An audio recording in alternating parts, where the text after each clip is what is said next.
Happy new year 2025। আজকে 1 তারিখ। আমরা আজকে পিকনিক করার জন্য পিকনিকের বাজার করতে বাজারে গিয়েছিলাম, যে গরুর মাংস নিয়ে আসছি। দেখুন, আমি গরুর মাংসগুলা কিভাবে রান্না করব সেটা এখন আপনাদেরকে দেখাবো। তো দেখুন, পেঁয়াজ দিয়েছি, রসুন, গোটা রসুন দিলাম। এটা হলো বাটা মশলা, যেটা শুকনা মরিচ।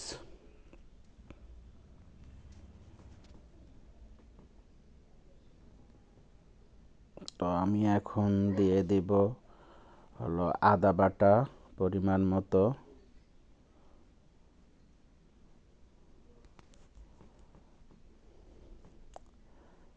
এখন দিয়ে দিব জিরা বাটা পরিমাণ মতো।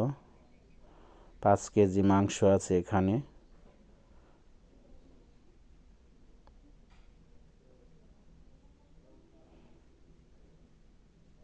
তো আমি 2 চামচ হলুদ দিলাম।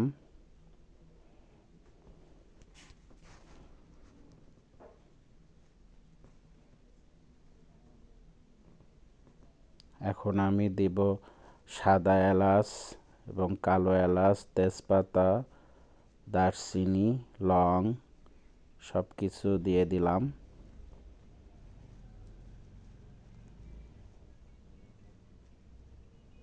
স্বাদ মতো লবণ দিয়ে দিলাম।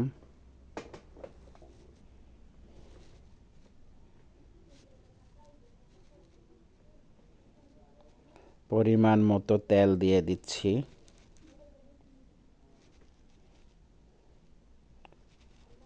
এখন এটা আমি সুন্দর করে মাখাবো।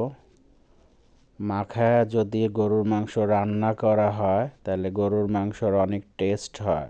আর এইটা মাখানোর সময় প্রতিটা মাংসর যাতে মশলা ভরে এইভাবে মাখাতে হবে।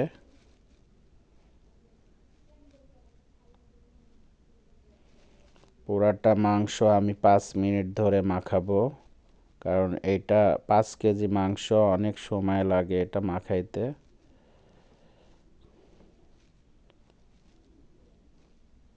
আমি যত মাখাবো তত মাংসটা টেস্টি হবে এবং অনেক স্বাদ হবে। আমার মাখানো শেষ। এখন আমি চুলাতে বসায় দিব। দেখুন, চুলাতে বসায় দিচ্ছি এবং মাংসটা কষাচ্ছি। এবং এইটা খড়ির চুলা, আমি একটা চুলা বানাই নিছি, কারণ অনেক মাংস একটা ড্যাগে রান্না করতেছি। তো খড়ি দিয়ে মাংস রান্না করলে মাংসর আলাদা একটা ফ্লেভার আসে এবং স্বাদটাও অনেক ভালো হয়।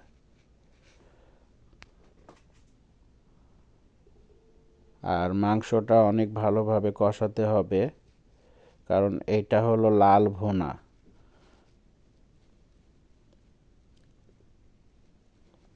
আর মাংসটা মোটামুটি কষানো হয়ে গেছে।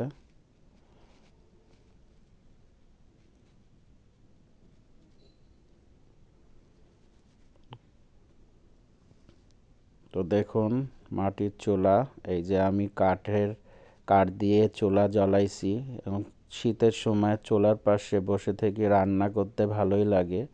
আর আমাদের বাসায় আজকে অনেক মানুষ আসছে, ভাগ্নিরা আসছে, বোনেরা আসছে, দুলাভাইরা আসছে। তো অনেক